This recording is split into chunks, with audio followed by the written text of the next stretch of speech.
వాళ్ళ మరి వాళ్ళంతా కూడా ఒక పట్టుదలతో పనిచేస్తున్నారంటే వాళ్ళు చరిత్రలో చిరస్థాయిగా నిలిచిపోవాలి. ఇంకా ఎంతో అవకాశం ఉంది భౌగోళికంగా హిందూపురానికి అభివృద్ధి చెందడానికి.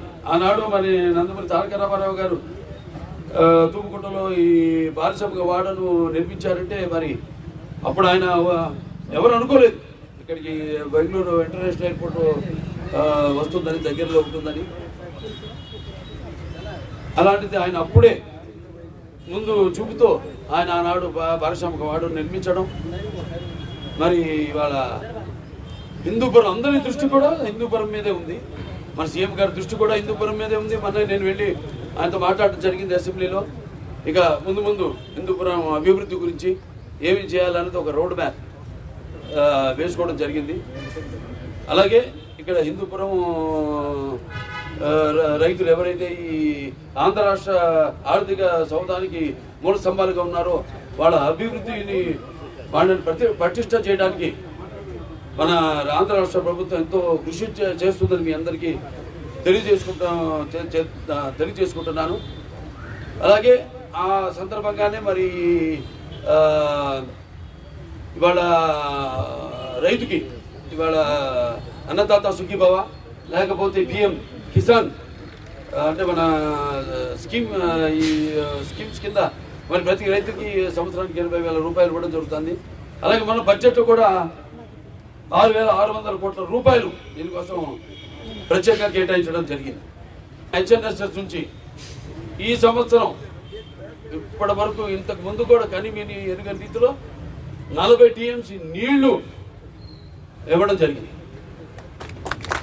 ఒక ఏదైతే రెస్ట్ రూమ్స్ వచ్చిన వాళ్ళు ఊరికే ఎండ వానల్లో అట్లా కాకుండా వాళ్ళు సౌకర్యార్థం రెస్ట్ రూమ్స్ అయితేనేమి, అలాగే ఈ ఆప్షన్ ద్వారా వాళ్ళ పండించిన ఈ యొక్క పట్టుకుళ్ళకి అయితేనేమి మంచి ధర వచ్చే విధంగా ఈ మార్కెట్ కూడా స్థాపించడం జరిగింది.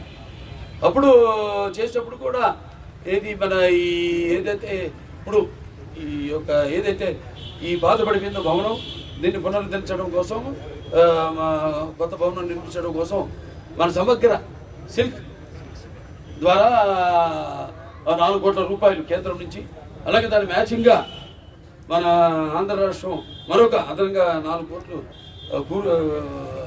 మొత్తం 8 కోట్ల రూపాయలతో ఈ యొక్క భవనాన్ని నిర్మించడం జరుగుతుంది. వాళ్ళకి 14 కోట్లు ఇవ్వడం జరిగింది. తప్పకుండా ఈ 80 కోట్లు కూడా నేను లెటర్ రాయడం జరిగింది సీఎం గారికి. నేను ఇప్పుడు మళ్ళీ వెళ్తున్నాను అసెంబ్లీకి వెళ్ళినప్పుడు ఈ పని మీదే కూర్చుని అటు అంబికా లక్ష్మీనారాయణ గారితో కూడా ఆయన్ని కూడా కలుపుకుని త్వరిగతిలో ఈ యొక్క సమస్య ఏదైతే ఉందో దీన్ని పరిష్కరిస్తానని ఈ సభాముఖంగా నా కృషిని చేస్తానని నేను తెలియజేసుకుంటున్నాను. మొన్న నేను విజయవాడ వెళ్ళినప్పుడు